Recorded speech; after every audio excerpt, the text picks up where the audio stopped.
Well, we've got a lot to get caught up on this week. We've got a football coach, Jim Zorn. I tell you, I was excited about that situation with the Redskins because we wound up with most of the coaches getting to stay, so there's continuity there. And I can definitely say this, that even though I don't know Coach Zorn myself, almost all the friends that I know that have been around him, they all say one thing: great person. So I think Dan Snyder did a great job going through the process there, and we have a coach on board, and so we all need to be praying for him.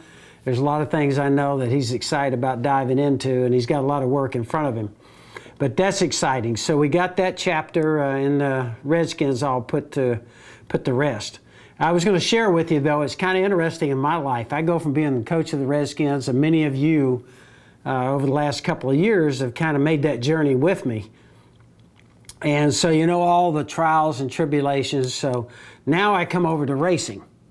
And you kind of figure, hey, is this a slower lifestyle? Is this going to be less problems, less adversity? Well, I was sitting at home last Friday night.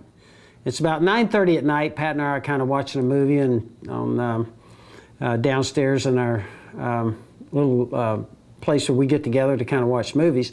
And all of a sudden we get a phone call from JD. And he said, well, we got a problem. And I thought to myself, oh my gosh, what is this? And it seems as though Tony Stewart and Kurt Busch, in practice, getting ready for the shootout on Saturday night, they were in practice and they got together. And well, they've had a history of not really getting along with each other on the racetrack. And the bottom line is they came down on pit road. Kurt Busch then hits Tony Stewart a couple of times. They go in the hauler. And when you go into the hauler in NASCAR, it means you're going in to the office where you're going to sit with the officials of NASCAR. And that's where you don't want to be. You don't want to be in there with problems, okay? So they took both of the drivers in there, Kurt and Tony, and then they said, you guys cool down, and we're going to get together again at 9:30 the next morning, and that was going to be with Mike Helton, who's the big boss in NASCAR. So JD was calling me, and the bottom line is I decided I better fly down the next morning. So all of a sudden, I go from football, where you got all this controversy and things going on, to now I go into NASCAR, and right out of the box, very first race I get to attend, I get to start off at 9:30 that morning, sitting in front of Mike Helton and Tony Stewart in there with me and Kurt Busch. And we're kind of being told this is what we better do. And going forward, here's the rules, and emphasizing some things.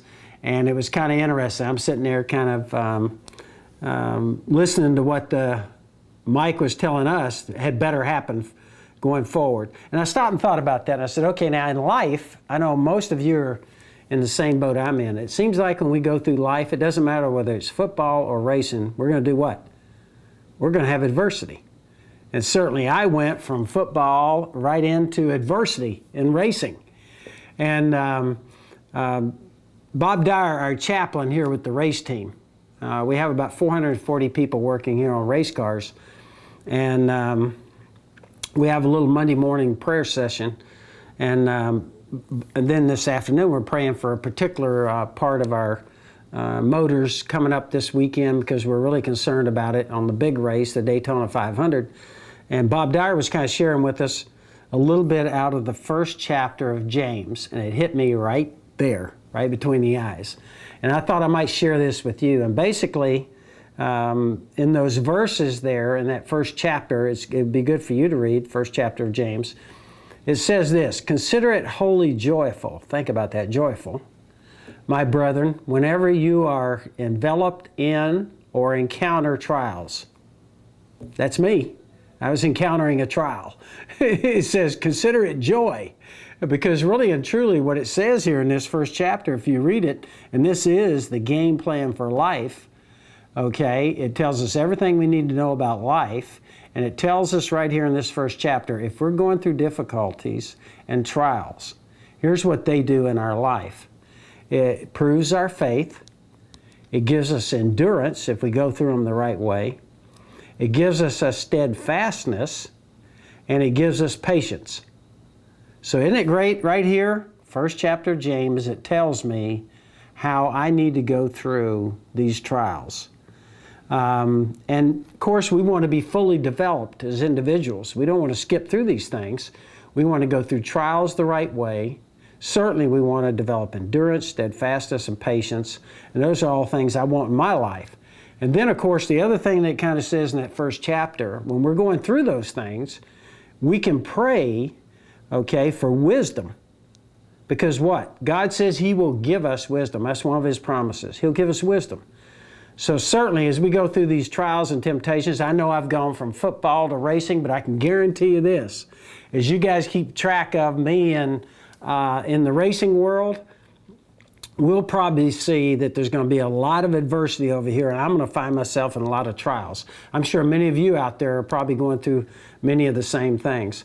The other thing that it says in this, at the end of this chapter, it says also, when we ask for God, ask from God wisdom, when we ask for His wisdom, it says we shouldn't be wavering and tossed to and fro. It says we need to ask knowing that He's going to supply that. He's going to supply wisdom for you and I. So, the thing I think we can kind of take from this week from me that I'm kind of sharing with you guys, I'm sure many of you are going through some real trials and temptations. Just know that God says that's part of our life.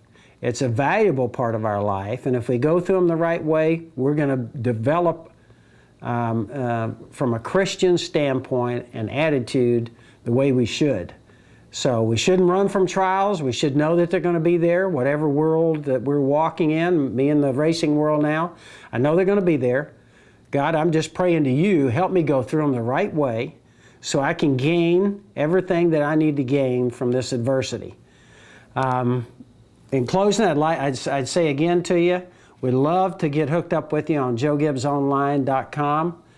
We'd love to send you some free material. There's no strings attached. We don't want anything from you. We'd just like to give you a little free gift. That's kind of a wild week for me. I'm looking forward to getting caught up with you next week. We'll have raced the Daytona 500, the biggest race in the NASCAR world. And wouldn't it be great that somehow, man, I hope we race great and we wind up with great motors, great race cars, no wrecks. That's a lot we got to pray for. Wouldn't it be great to have a victory in the Daytona 500? It's happened to us once, but it's hard to get. See you next week.